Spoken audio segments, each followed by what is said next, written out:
I'm live! Hey, 122. We're here to go over practice exam 3.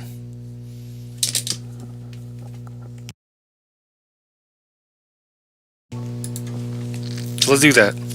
Do I have it up? Here it is. Practice exam 3. It should say practice there. It doesn't say practice there because this is an actual exam 3 I gave a couple years ago. So that's how you know it's a good one. It's like a real exam. Let's do this integral. You can't integrate the top, integrate the bottom. You gotta split this up into separate fractions. When we did stuff like this for derivatives, you were able to do it by splitting up the fractions, but later you learned the quotient rule, so you didn't have to split it up. For integrals, there is no quotient rule. You have to split it up. X cubed over 3x is 1/3. The x's cancel, x squared. 4 over 3x is 4/3, 1 over x. I'm pulling the constants off. What's the integral of x squared? It's 1/3 x cubed. Divide by 3, I get 1/9 out front. What's the integral of 1 over x? It's natural log absolute value x, plus a constant.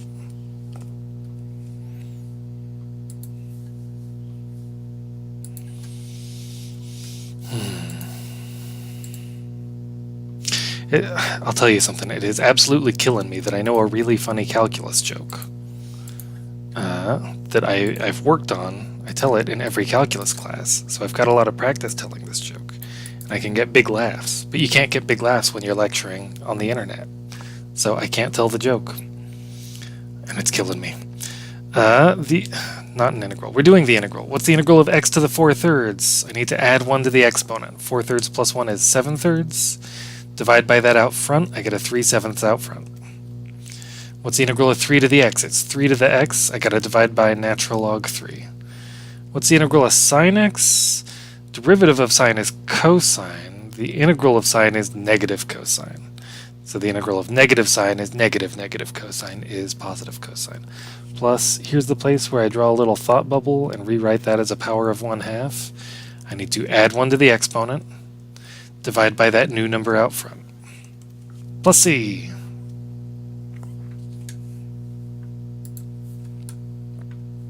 Here's number 3.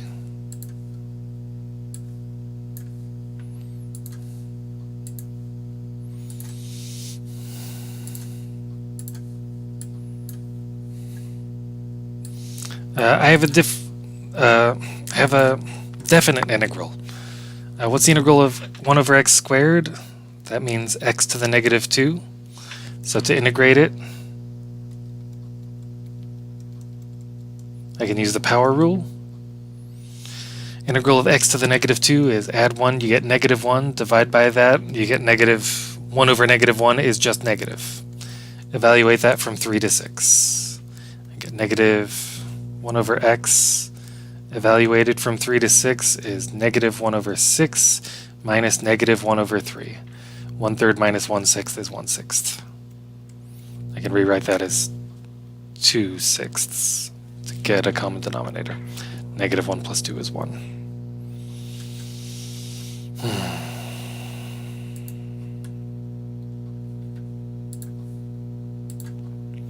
Evaluate by substitution.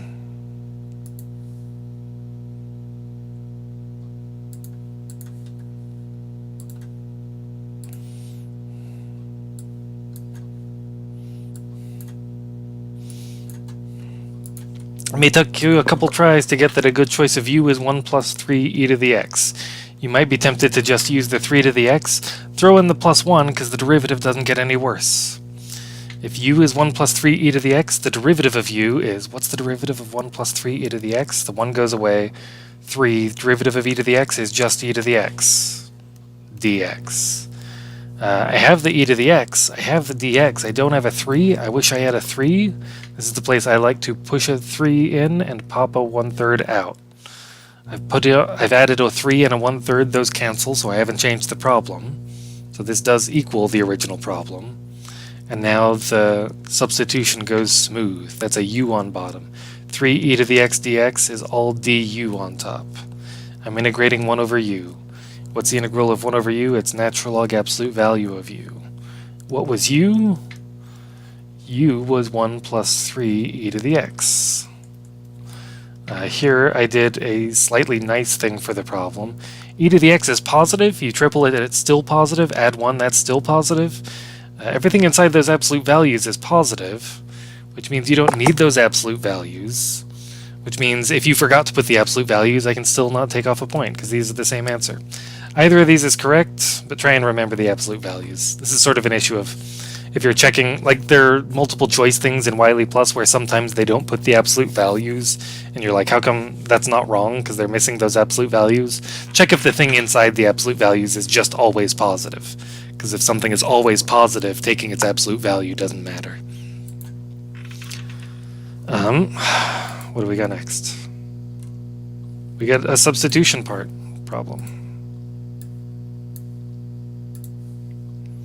Man, I just lectured like 2.5 hours to Cal 2, and I can tell I'm worn out. This one's a tricky one to choose the u.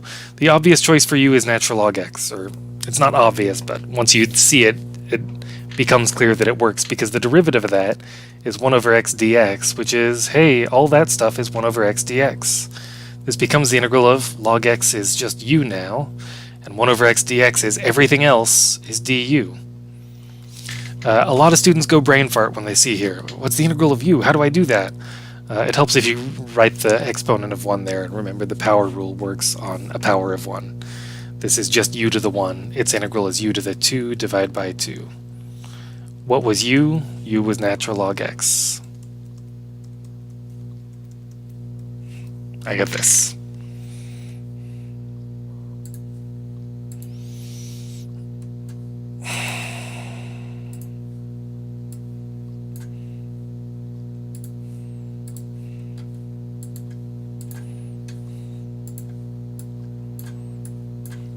I need to do parts. This is the part where you pick a u and a dv. U equals x is often a good choice because its derivative goes away. To use that, I need to know that this is something I can actually integrate. If dv is e to the 2x dx, v is going to be what's the antiderivative of e to the 2x? Can I integrate that? The integral of e to the 2x is half e to the 2x. That's the baby substitution you want to be able to do in your head. Derivative of x is 1. Put the dx on there. The integral equals, the integral of u dv is uv minus the integral of v du. So I need uv is x times 1/2 e to the 2x minus the integral of v half e to the 2x du is dx. So I get half x e to the 2x minus, what's the integral of e to the 2x? It was half e to the 2x. I just did it a second ago here. But the half now already has a half there. Half is a fourth is now the constant out front.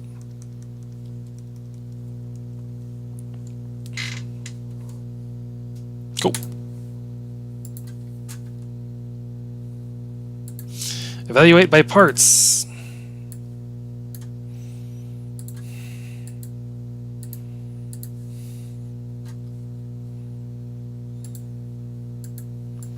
Again, I got the udv thing.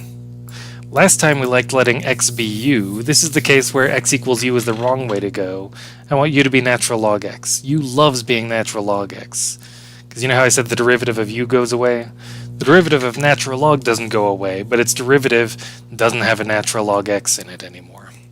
And natural log is like one of these gross hard things that I don't know what to do with. Being able to take its derivative and make it go away is wonderful. dv has to be everything else, so dv will be x dx. So v is, what's the integral of x? It's half x squared. So this is uv minus integral v du is my new thing. uv is half x squared natural log x. I'm going to put those parts beforehand because it looks better. Minus the integral of v du is half x squared times 1 over x dx. I've only got 3 students in this class, and I know on the exam at least one of you is going to try and do this integral and get 1 sixth x cubed times natural log x, and you're not allowed to do that. You can't integrate something times something by integrating the one, integrating the other. If you could do that, we probably wouldn't need integration by parts. Like, we wouldn't need a product rule. It doesn't work. You have to look at this thing as one thing and figure out one way to integrate the whole thing together. And the thing that lets us integrate the whole thing together is I can combine x squared and 1 over x. X squared times 1 over x is x, and I know how to integrate x. It's x squared over 2, an extra 1 over 2 makes that a 1 over 4 out front.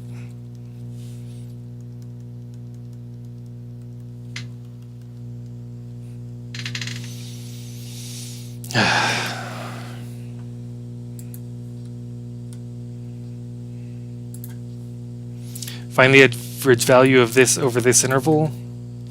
I think on the test I will probably, if I have this problem, say do it by hand.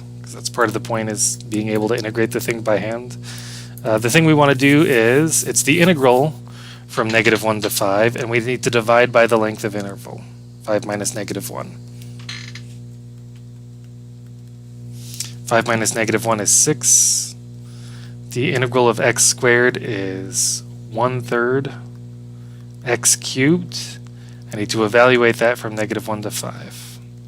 I can pull the 1/3 out with the 1/6. That'll be a 1 over 18. Plug in 5. 5 cubed is 125. -1 cubed is -1.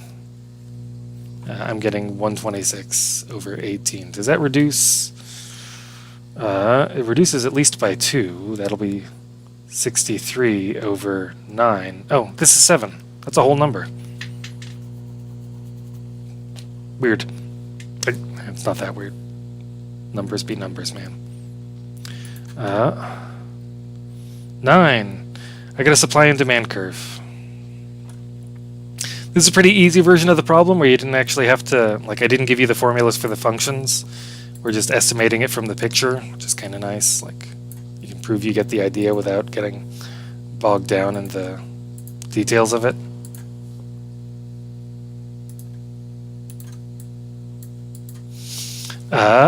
A thing I need to bring into the problem is I need to know that Q is going to be on the x-axis, P is going to be on the y-axis. People mess this up a lot. The equilibrium price, here's the equilibrium point. The equilibrium price is the y-axis value, the y-axis value.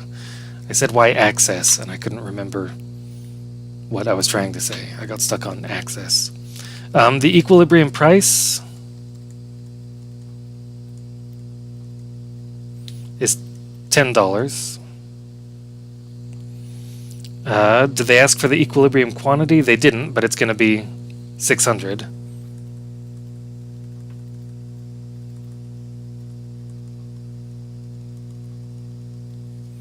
Is 600 units.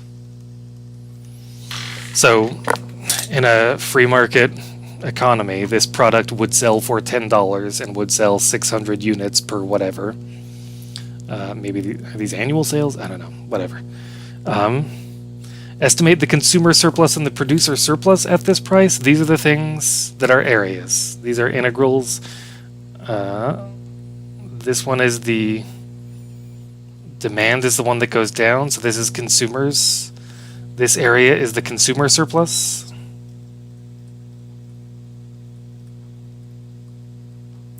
This one is the producer surplus.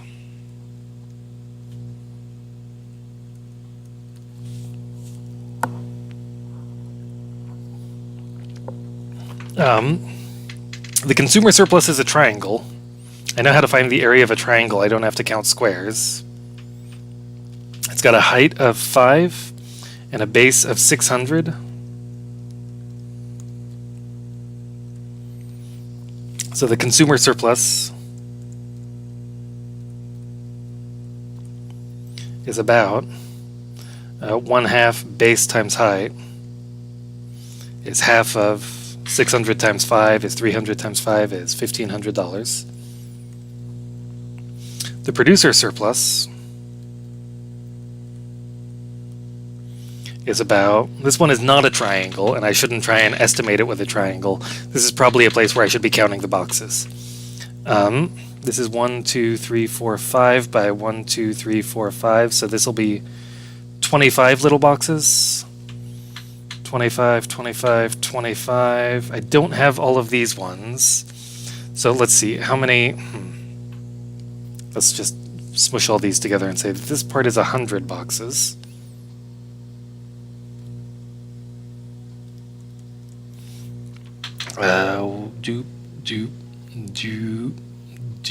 If I pull out all the full boxes, I have 5, 10, 14, 17, 18, 19, 20, 21 more boxes here. Full boxes. I have, let's call that a full box. It's okay if you don't agree with me on everything that counts as a full box. There, so this will be 9 plus this one is 10, 20, 30, 40, 45, 50, 53, 54, 55, 56, 57, 58. This part is 58 full boxes. So that's all the full boxes. So I have 100 plus 58 plus 21 is 159, 179 full boxes. How many partial boxes have I got? I got 1, 2, 3, 4, 5, 6, 7, 8, 9, 10, 11, 12, 13, 14, 15, 16, 17, 18, 19, 20, 21, 22, 23. Oops, that should be another full box. 23, 24, 25, 26, 27, 28, 29, 30, 31, 32, 33, 34, 35, 36-ish partials. I want to treat every partial like it's a half box. 180 plus 1/2 of 36 is, I'm getting that it's about 180 plus half of 36 is 18, so that's 198 boxes of area. I need to now work out what is the area of each box. This was 100 cut into 5 chunks is 20 across. How tall is it? Those are counting by 1. Each box is 20 by 1 is 20 area. So the producer surplus is 198 by 20 is... What do I get when I double that? That's $3,960, $3,960. Consumer surplus is $1,500. Producer surplus is that. Yep, cool. On the regular exam, there's a good chance that I'll give you equations and ask you to compute and why am I on erasing that? There's a good chance that I'm gonna give you equations instead for one version of the problem and have you do this looking at the picture thing for a simpler one, where for the more complicated one where what if there's a surplus or a drought or whatever where the price is artificially inflated or lowered. I don't know, I haven't written the test yet. A quick check is, do these two numbers make sense with each other? If this triangle turned out to be 1500, would it make sense for this shape to be 39, like almost 2000? That would be more than double. This region does look more than double. I could probably smush 2 triangles in there. So, yeah. That's the practice exam. Regular exams tomorrow. I'll send a text reminding you. Hey, in my other class, I'm having to deal with some cheaters, and it really sucks. Please don't cheat. I don't want to have to deal with cheaters. It gives me a stomachache. For real, guys. Not that you would, but, you know, somebody did. It sucks. I'll see you.